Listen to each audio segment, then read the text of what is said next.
Welcome back, Travel Warriors. This is Steve. And I'm George, Join us as we unpack the challenges, excitement, preparation. and passion for travel. Hey, Steve. Hey, George. Uh, it's not your normal background. Tell us where you're at. I'm actually in South Texas, commonly referred as the Valley in Spanish, El Valle. And that's because it's part of the three counties make up the Rio Grande Valley. And the reason why I'm here is that a couple of reasons. First of all, I have a business interest here, something that developed from my time coming here recruiting starting in 2010. This was one of three locations where I was very productive in hiring some bilingual consultants that I needed for my projects and for mutually for our projects. This McAllen, along with Southern California and Southern Florida, were the three areas where I would, go out to on a regular basis to do some recruiting, usually around the summertime or the spring when things were kind of slow. So currently, I am at the McAllen Embassy Suites in Convention Center. So it's a really beautiful property. It's anchored adjacent to the McAllen Convention Center. They just did a beautiful job. This little area here, it's kind of like an enclave where it also has walking distance. It has retail stores, restaurants. They have a lot of activity here during the winter months, and some close to Christmas time. They have some really nice rides, Christmas rides, trees and stuff like that. So this is Embassy Suites McAllen Convention Center, and I'm just going to take a little walk and talk with you. Sounds great. Regarding the Embassy Suites, I know you have stayed at many of them. How does this Embassy Suites compare to some of the ones that you stayed in the past? Well, I got to tell you, this is one of my favorite ones. Of course, there's no water here in McAllen. It's pretty flat, pretty dry. And today, I got to tell you, when I got off the plane, I was here in late December of 2023. When I got out of that plane and went to the curb, man, it was like walking into an oven. It was about 97 degrees yesterday and probably 70% humidity. So it really felt like 110 degrees. I really wasn't ready for that. So it kind of took your breath away. So at any rate, it is really hot, muggy right now, but you can't control the weather, right? You just got to get to your destination and make the best of it. But McAllen is a growing community. It's one of the few places in the country where you can find affordable housing. One of the few places. They've built some beautiful subdivisions where you could purchase a home for, let's say, 275,000 to 400,000. You've got a beautiful custom home. It's very friendly. It's really a great place for families. They have and actually McAllen has a multi-billion-dollar retail trade economy. It seems like they have for such a small city, about 150,000 occupants. It has 10 of everything. So you got plenty of parks, fitness facilities, places to eat, and it's got good health care. Of course, there's going to be people saying, well, you're close to the border. That's cartel land. But believe me, there's a thriving community, a lot of good people here. And the value proposition as far as finding affordable housing and a good place to live, you couldn't take McAllen out of that conversation. There's no way. It's really, really coming of age. It's a lot of winter Texans come down here. You have also what was one of the major spots back in the MTV days for the Spring Breakers, about a 45-minute drive from here, South Padre Island. That's Okay. right. I was there. I was there twice, 1992 and 1993. Yeah, so you do have people that come out here to go to the South Padre Island. You also have the Mexican border, the port of entry. So with NAFTA, there's a lot of ongoing trade. But what I see in the last few years, George, is an enormous amount of growth in the housing sector, in housing developments. just beautiful subdivisions, unbelievable. So here we are. And there's a lot of festivals that happen here in McAllen. There's a lot of sense of community here, you know. So I would say if you work for the government or the school or private for-profit companies that are growing, this would be you would live well here. You would live well relatively compared to other places in the country, you know.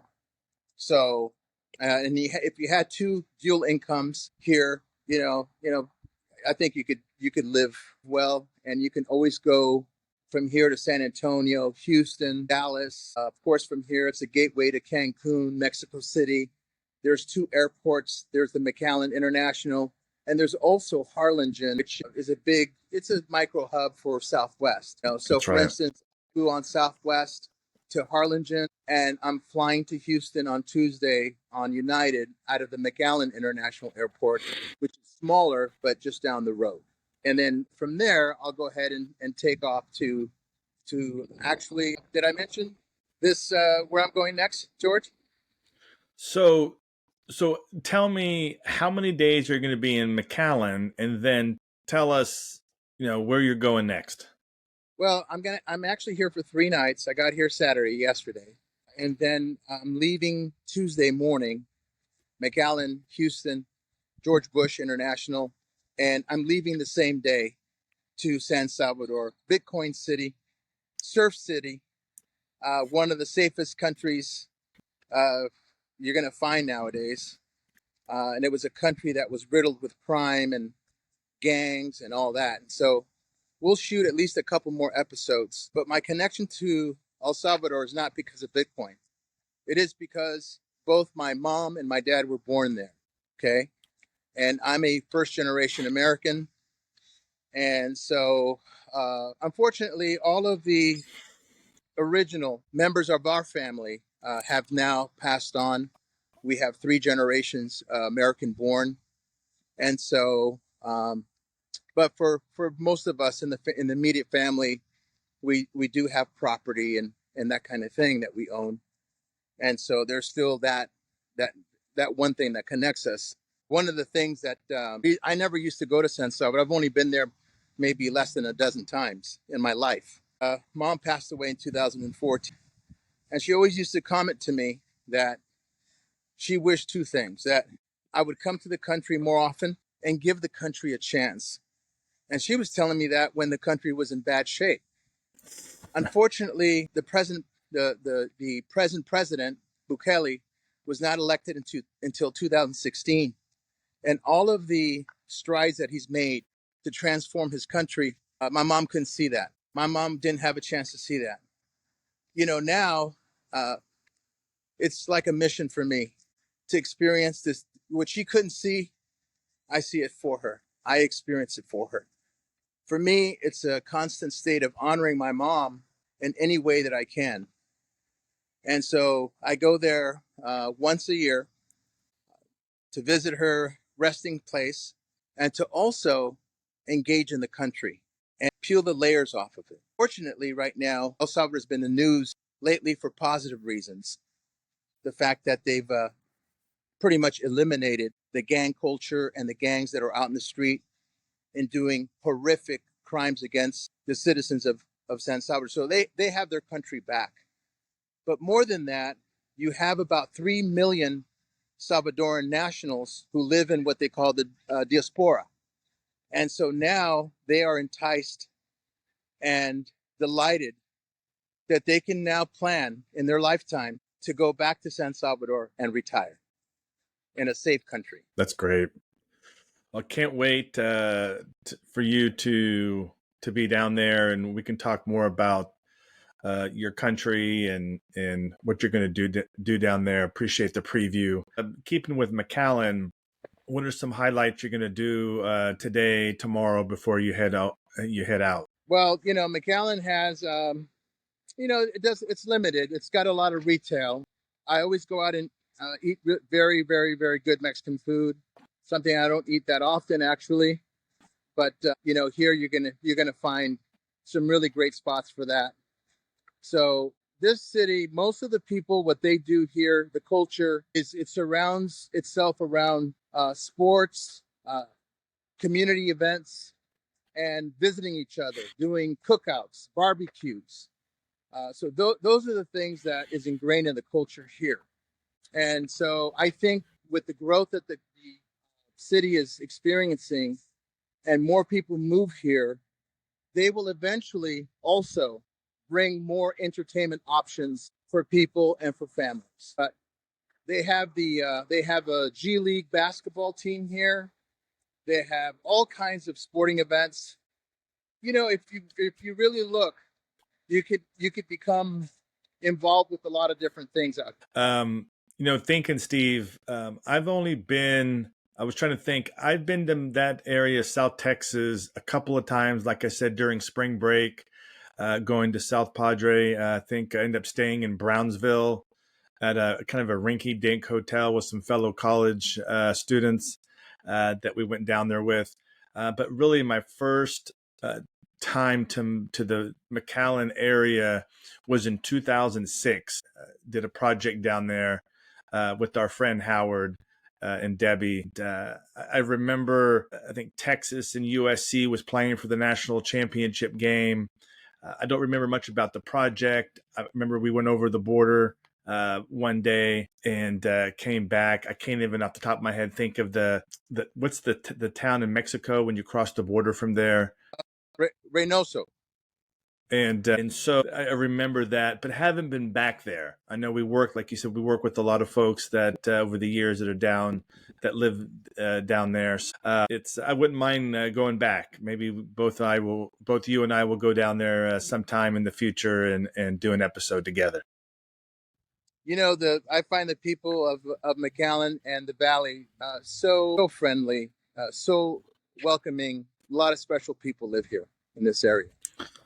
And so it's great. It feels good, like you and I talked about.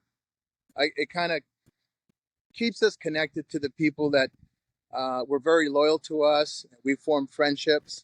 And now that we're really no longer on the road together, it's nice to still connect with them. You know, it always feels good.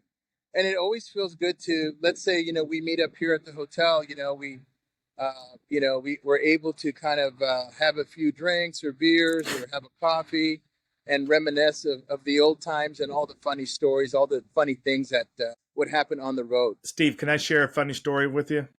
Sure. So, I'm trying to think. It was probably 2009. If you remember, we did a project where we used to train in Portland, Right. and then you would keep the team in that area, and I would grab a team, and we would, after training, head to Topeka, Kansas. So on that weekend before we flew out on Sunday to Kansas City, I grabbed a handful of the Spanish-speaking counselors that you'd recruited from the Valley who had never seen snow. Never seen snow in their lifetime.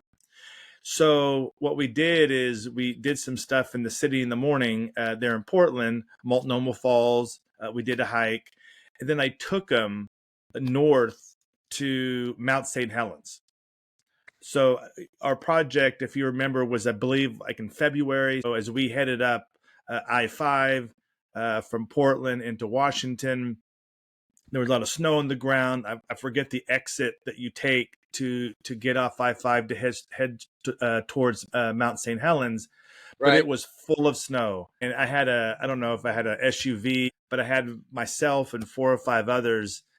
These were folks in their 30s and 40s. They had never seen snow. And the excitement, I had to stop like every 10, 15 minutes at a kind of a viewing spot, and then they would get out and throw snowballs at each other and do snow angels.